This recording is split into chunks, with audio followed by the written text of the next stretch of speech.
జవాబు అది కాళేశ్వరంకి సరి అయిన ఫార్మాట్ లో అప్లై చేయలేదు, పాలమూరు రంగారెడ్డికి అసలే అప్లై చేయలేదు. మొన్న మేము ముఖ్యమంత్రి రేవంత్ రెడ్డి గారు, డిప్యూటీ సీఎం బట్టి విక్రమార్క గారు, నేను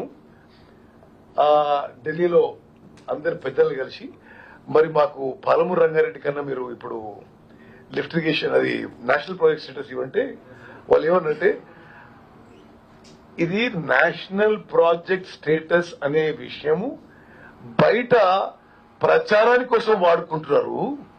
అసలు మేము నేషనల్ ప్రాజెక్ట్ స్టేటస్ ఈ దేశంలో ఎక్కడ ఇవ్వలేదు. అది మీ ప్రిడిసెసర్ గవర్నమెంట్ కూడా చెప్పినాం. కానీ వాళ్ళు ఒక పొలిటికల్ స్లోగన్ గా వాళ్ళు వచ్చి అడిగినట్టుగా మేమేదో కన్సిడర్ చేస్తున్నట్టుగా వాళ్ళు ఇది Gajendra Singh Shekhawat union minister for water resources మాకు చెప్పడం జరిగింది. నేను ఆన్ రికార్డ్ ఆయన ఆఫీస్కి బయట రాగానే ప్రెస్ కూడా మాట్లాడిన విషయం.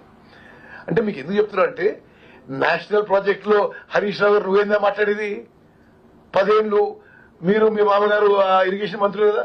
అసలు నేషనల్ ప్రాజెక్ట్ స్టేటస్ అనే స్కీము విషయమే లేదంటుంటే వాళ్ళు మీరు అడిగినట్టు ఇది మాకు union minister for water resources చెప్పిన విషయం. అయితే మేము అతనికి మహబూబ్ నగర్ జిల్లా యొక్క ప్రత్యేకత, గతంలో ఉన్న ప్రాబ్లమ్స్, కరువు, ఫ్లోరైడ్ అన్ని విషయాలు ఎక్స్ప్లెయిన్ చేసిన తర్వాత మేము నేషనల్ ప్రాజెక్ట్ స్టేటస్ అనేది అసలు ఎవరికి ఏమీ ఈ దేశంలో చేయడం లేదు. మీకు మీరు ఎక్స్ప్లెయిన్ చేసిన సర్కమ్స్టాన్సెస్ లో మీకు వేరే స్కీమ్ కింద ఇఫ్ ఐఎమ్ నాట్ మిస్టేకెన్ ఆ స్కీమ్ పేరు PMKSY ఉంది. ఓకే, ఒక స్కీమ్ ఉంది. దాని కింద మీరు అప్లికేషన్ పెట్టండి. దాని కింద కూడా 60% నిధులు ఇస్తాం ప్రాజెక్ట్ కి. అది మేము కన్సిడర్ చేస్తాం. మీరు అప్లికేషన్ పంపించమని చెప్పింది. మేము అప్లికేషన్ తయారు చేస్తున్నాం, ఇమీడియట్ అప్లై చేస్తాం.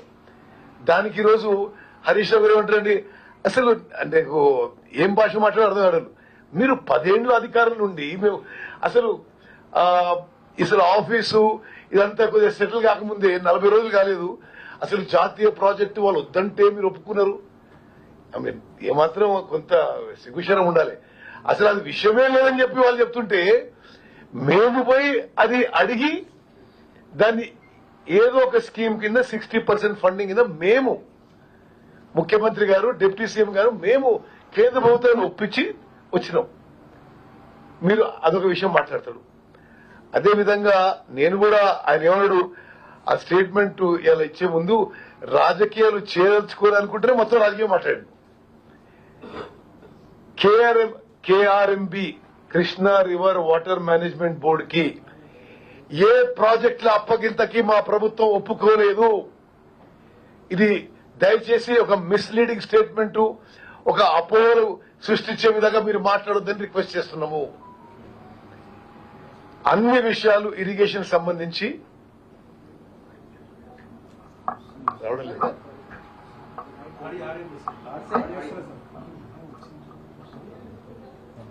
వస్తుందా? రావడం లేదా?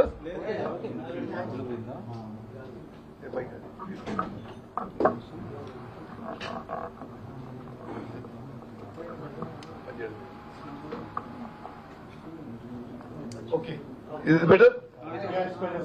Okay, sorry. సరే, కృష్ణా రివర్ వాటర్ మేనేజ్మెంట్ బోర్డుకి మేమేదో వాళ్ళేదో అడిగితే మేమేదో కృష్ణానదిపై ఉన్న ప్రాజెక్టులు అప్పగించినవని పచ్చి అబద్దం. కేంద్ర ప్రభుత్వం ఆ దిశలో చర్చలు జరిపింది. మేము దానికి ఏమీ సమాధానం చెప్పలేదు. దానికి కృష్ణానదిపై ఉన్న ప్రాజెక్టులు ఈనాడున్న కాంగ్రెస్ ప్రభుత్వం KRMBకి హ్యాండ్ ఓవర్ చేయడానికి ఏమీ ఎక్కడా ఒప్పుకోలేదు. ఇదన్నీ అబద్దపు ముచ్చట, అబద్దపు మాటలు. వాళ్ళు కేంద్ర ప్రభుత్వం ఏమంటుందంటే మొన్న నాగార్జున సాగర్ లో జరిగిన ఇన్సిడెంట్స్ అవాయిడ్ చేయాలి, మీరు వాళ్ళు డిస్కస్ చేసి ఇది కామన్ బోర్డుకి హ్యాండ్ ఓవర్ చేయడం వాళ్ళు అడిగారు. సరే, దానికి మేమేమి అంగీకారం తెలపలేదు. ఈరోజు హరీష్ రావు గారి స్టేట్మెంట్ ఎట్లుంది ఏదో అంటే వాళ్ళు ఏదో అడిగినట్టు మేము ఏదో ఒప్పుకున్నట్టు ఇది వాస్తవం కాదు.